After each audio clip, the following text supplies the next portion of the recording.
Topic बिल्कुल अलग है। इस बार मैं आपको सिखाने वाली हूँ फोनेटिक्स। अब ये फोनेटिक्स क्या है? ये चार्ट देख रहे हैं ना आप यहाँ पे, इसे फोनेटिक्स कहते हैं। ये प्रोनाउंसिएशन में काम आता है। अब आप सोच रहे होंगे कि ये सब क्या लिखा हुआ है, वैसे है तो इंग्लिश ही, लेकिन ये होते हैं फोनेटिक सिंबल्स। इन्हें हम फोनीम्स भी कहते हैं। लेकिन टेक्निकलिटी में जाने की कोई जरूरत नहीं है, क्योंकि मैं इसको सिंप्लीफाई करने वाली हूँ आपके लिए। सबसे पहले तो समझ लेते हैं कि फोनेटिक्स होता क्या है। तो आप ये जानते हैं कि इंग्लिश में 26 अल्फाबेट्स होते हैं, पर क्या आप ये जानते हैं कि उन 26 अल्फाबेट्स के लिए नंबर ऑफ साउंड्स 44 है। ये इंग्लिश में प्रोनाउंसिएशन का प्रॉब्लम सबको इसीलिए ही आता है क्योंकि हम कोशिश करते हैं उसको हिंदी में समझने की। हिंदी में तो मैं भी समझाऊंगी आपको, लेकिन जैसे सी है, सी को तो हम क भी बोलते हैं और स भी बोलते हैं, तो अब ये फर्क कैसे समझे? इसीलिए फोनेटिक्स का समझना बहुत जरूरी है। तो सबसे पहले मैं आपको ये समझाऊंगी कि कौन से साउंड्स हैं और उन्हें बोलना कैसे है, और फिर मैं आपको समझाऊंगी कि ये जो डिफिकल्ट वर्ड्स होते हैं इन्हें कैसे प्रोनाउंस करना है। तो आगे की क्लासेस में तो ये सब कुछ आने ही वाला है, पर आज मैं आपको एक बहुत छोटा टॉपिक सिखाऊंगी। लेकिन सबसे पहले ये समझना बहुत जरूरी है कि फोनेटिक्स आपको कैसे मदद करेगा। अगर आप ये सारे साउंड्स सीख जाएं, समझ जाएं, तो आपका जो प्रोनाउंसिएशन है इंग्लिश में वो काफ़ी ज़्यादा क्लियर हो जाएगा। जैसे आप बात करते हैं वो काफ़ी ज़्यादा क्लियर हो जाएगा, लोगों को अच्छे से समझ आएगा और आप एम्बैरेस नहीं होंगे। आप ये समझेंगे कि कौन से वर्ड को किस तरीके से प्रोनाउंस करना है।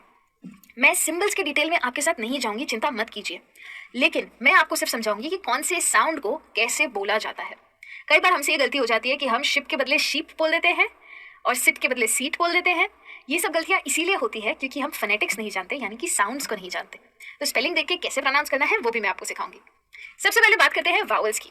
अब ये तो हम सब जानते हैं कि इंग्लिश अल्फाबेट में ये 5 वावल्स होते हैं, ए, ई, आई, ओ और यू। अब इन 5 वावल्स के लिए क्या आप ये जानते हैं कि 20 साउंड्स है? हाँ, 5 वावल्स और 20 साउंड्स, और बाकी के 24 साउंड्स कॉन्सोनेंट्स के लिए है। 21 कॉन्सोनेंट और 24 साउंड तो ठीक था, लेकिन 5 वावल्स और 20 साउंड्स, बहुत जोरदार चीज है ना। तो ये सारे साउंड्स के बारे में मैं आपसे बात करूंगी। एक चीज बस ये सीख लीजिए कि सिंगल साउंड्स को बोलते हैं मोनोप्थोंग्स और डबल साउंड्स को बोलते हैं डिप्थोंग्स। तो आज की क्लास में आपसे मोनोप्थोंग्स यानी कि सिंगल साउंड्स की मैं आपसे बात करने जा रही हूँ। सिंगल साउंड का मतलब ये होता है कि जब मैं कोई वर्ड कह रही हूँ, यानी कि मैं कोई अक्षर कह रही हूँ और वो छोटा सा है, यानी कि सिंगल है, एक ही है, और वो चेंज नहीं होता, तो उसे मोनोप्थोंग कहते हैं। उसको ऐसे ही बोला जाता है, एक से दूसरे की तरफ नहीं बढ़ता। जैसे कि तो अ मोनोप्थोंग है। तो ये जब चेंज नहीं होता तो इसको बोलते हैं सिंगल साउंड। तो आज मैं आपसे उन्हीं चीजों के बारे में बात करूंगी। 12 होते हैं, ये उनके सिंबल्स हैं। सिंबल्स पे ध्यान मत दीजिए और चिंता भी मत कीजिए, क्योंकि सिंबल समझना इतना जरूरी नहीं है जितना साउंड समझना है। तो जल्दी से शुरू करते हैं मोनोप्थोंग से। अब सबसे पहली चीज है ये, सबसे पहला साउंड है ई। ई आपका हिंदी का छोटा ई है। तो अगर छोटा ई हो तो कैसे बोलते हैं? तो जो ये वर्ड्स हैं, जैसे कि सिट, इसे सिट कहते हैं, सीट नहीं कहते। SIT मतलब सिट, छोटा ई। वैसे ही है मिल, वैसे ही है फिट, सिट का राइमिंग वर्ड है फिट, छोटा ई। तो हम फीट नहीं कहेंगे, क्योंकि फीट का मतलब है पैर, और फिट का मतलब है जब हम जिम जाके हेल्दी और फिट हो जाते हैं वो। वैसे ही है शिप, जैसे कि मैंने बोला शीप नहीं कहेंगे, शीप मतलब बड़ा ई, शिप मतलब छोटा ई। वैसे ही है इट, इट एक प्रोनाउन है, वो तो आप जानते ही हैं। तो इस तरीके से छोटे ई को बोला जाता है। अब सीखते हैं एक और टाइप का साउंड जो कि है बड़ा ई। जैसे कि हो गया रीड। रीड को मैं थोड़ा सा जोर लगा के कहूंगी, बहुत जोर नहीं लगाना है, रीड। मील यानी कि खाना, मील। ईट खाना खाना, उसे कहते हैं ईट। और यहाँ आ गया आपका शीप यानी कि बकरी। देखना वहां पे था शिप यानी कि जहाज, और यहाँ है शीप यानी कि बकरी। फिर है लीव यानी कि छुट्टी या फिर निकलो। तो ये सब जब मैं वर्ड्स कह रही हूँ तो मैं थोड़ा सा जोर लगा रही हूँ, यानी कि ये हिंदी का बड़ा ई है, वो था छोटा ई, ये है बड़ा ई। अगर आप इतना समझ गए हैं तो मैं आपको इंट्रोड्यूस करना चाहूंगी एक और नए साउंड से, यानी कि छोटा ऊ, बुक। अब बुक में स्पेलिंग में डबल ओ है, लेकिन बोलते इसको छोटे ऊ के साथ है, बुक। तो ये कंसेप्शन माइंड में मत रखना कि अगर स्पेलिंग में डबल ओ है तो मुझे लंबा वाला यानी कि बड़ा ऊ लगाना है।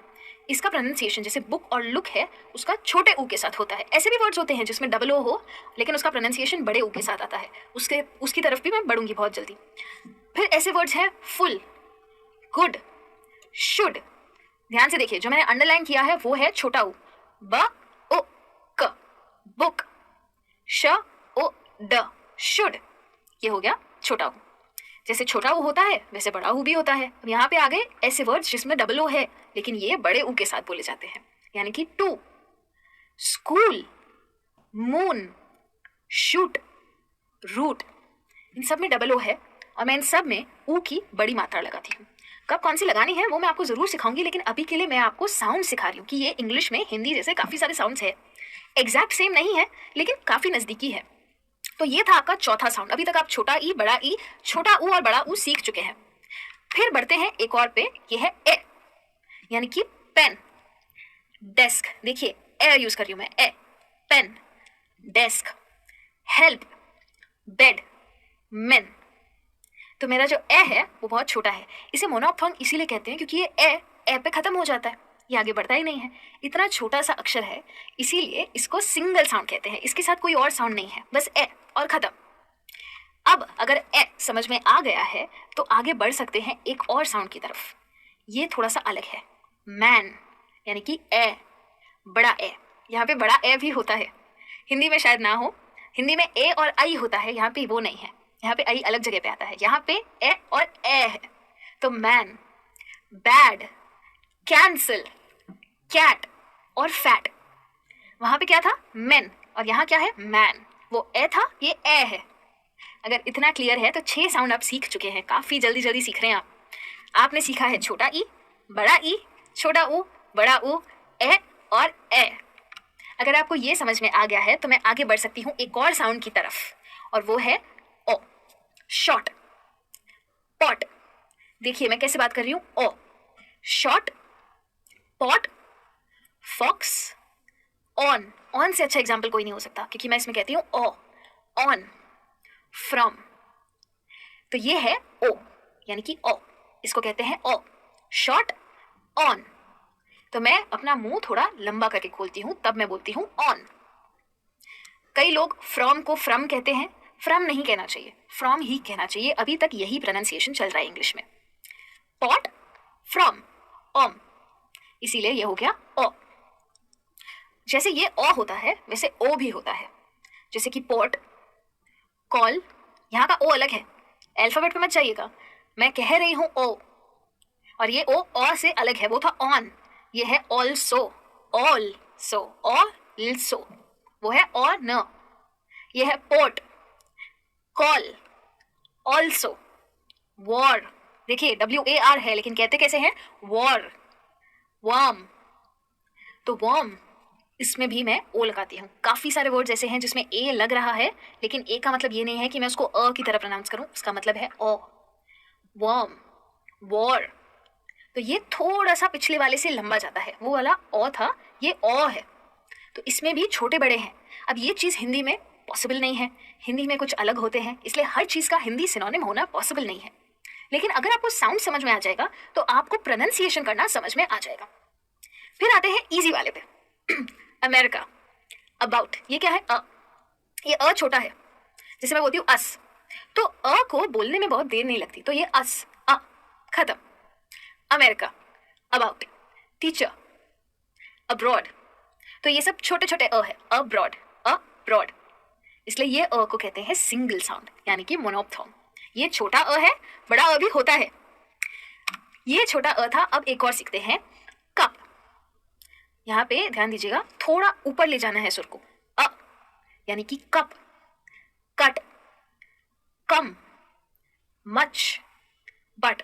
अब ये जो लेटर है ये सबके बीच में है, इसीलिए मैं तोड़ तोड़ के भी आपको सिखा देती हूँ। क, अ, प, कप, क, अ, ट, कट, म, अ, च, मच। देखिए जो मेरा अ है वो पिछले वाले से थोड़ा सा ज्यादा लंबा है। बहुत फर्क नहीं है दोनों में, लेकिन जब वर्ड्स में आता है तो बोलने में थोड़ा सा डिफरेंट हो जाता है। आई एम श्योर आप ये वर्ड्स का प्रोनाउंसिएशन तो सीख ही गए हैं, इसलिए आपको इंट्रोड्यूस करने वाली हूँ एक और नए साउंड से। यहाँ पे मैंने 2 चीजें अंडरलाइन की है, 2 लेटर्स अंडरलाइन किए हैं, पर साउंड एक ही है। ये साउंड है आ, डार्क, हार्ट, फार। ये हिंदी में है आ।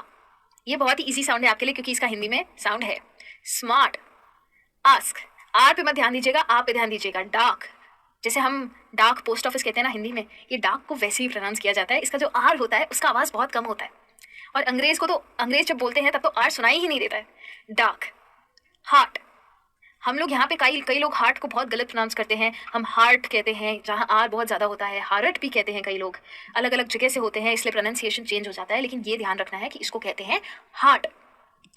फार, स्मार्ट और है आस्क। ये हो गया आ।